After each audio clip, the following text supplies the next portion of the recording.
Alors qu'il était à Singapour pour une réunion qui réunissait un peu le gratin de la communauté stratégique asiatique à un très haut niveau, le président Macron a déclaré: si les Occidentaux abandonnent Gaza et laissent faire Israël, ils risquent de perdre toute crédibilité à l'égard du reste du monde.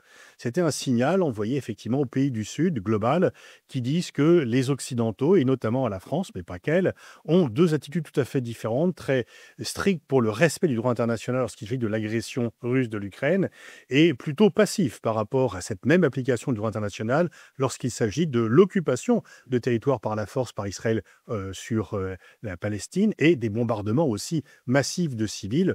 Et ce reproche du deux poids, deux mesures est quelque chose qui arrive de façon assez lancinante.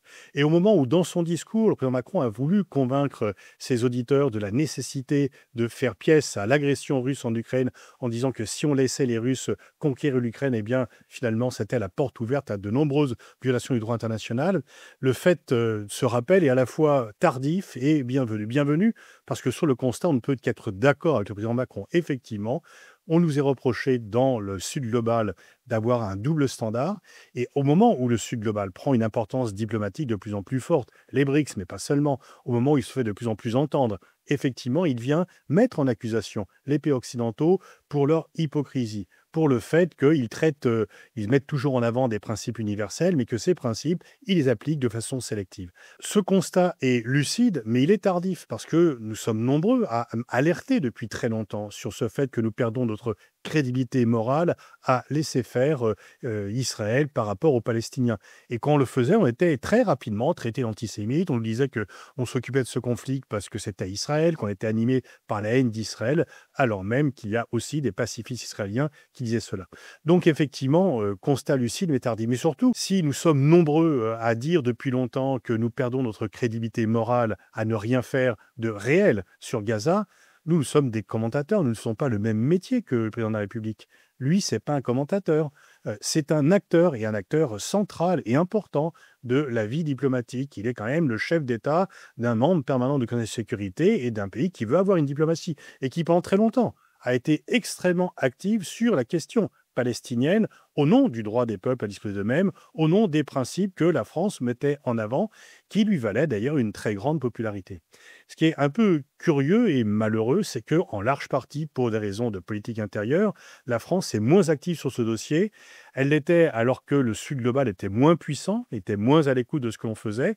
Et à l'époque où la France de De Gaulle, la France de Mitterrand, la France de Chirac était très active, cela venait accroître son prestige parce que les pays extérieurs reconnaissaient à la fois la lucidité et le courage de la France de le dire de façon un peu isolée. Maintenant, on est quand même plutôt rentré dans le rang. Alors, qu'est-ce qui va se passer? Il y a une grande conférence qui va s'ouvrir en juin où la France pourrait éventuellement reconnaître la Palestine. Mais si elle le reconnaît, elle sera le 148e État à le faire. C'est là aussi, on n'est pas vraiment dans le peloton de tête.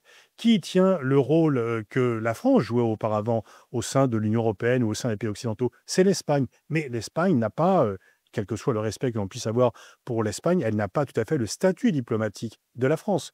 Donc sa voix porte, mais elle porte moins. Et en tous les cas, la France s'est vue prendre ce rôle, qui pendant très longtemps était son rôle spécifique sur la scène mondiale. On se fait insulter par le ministre israélien de la Défense qui dit que si la France reconnaît un État palestinien sur le papier, Israël construira un État juif sur le terrain et le papier sera jeté à la poubelle. Et l'État d'Israël prospérera. Mais l'État d'Israël prospérera sur les ruines du peuple palestinien, sur un nettoyage ethnique massif. Je ne suis pas sûr que sur le long terme, ça puisse réellement permettre à l'État d'Israël de prospérer, en tous les cas aux yeux du monde. Et ce qui est tout à fait anormal, c'est qu'on puisse laisser un ministre israélien insulter ainsi la France sans réagir. Si un responsable turc ou iranien avait dit le tiers du quart de ce qu'a dit le ministre israélien sur la France, la réaction aurait été beaucoup plus ferme. Et à chaque fois, on est toujours dans le même dilemme.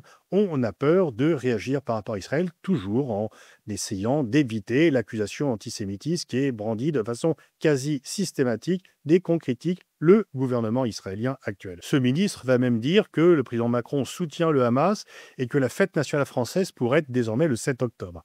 Alors, on peut dire que tout ce qui est excessif est insignifiant, Mais quand même, se faire insulter ainsi, quand on nous crache dessus, il ne faut pas dire qu'il pleut.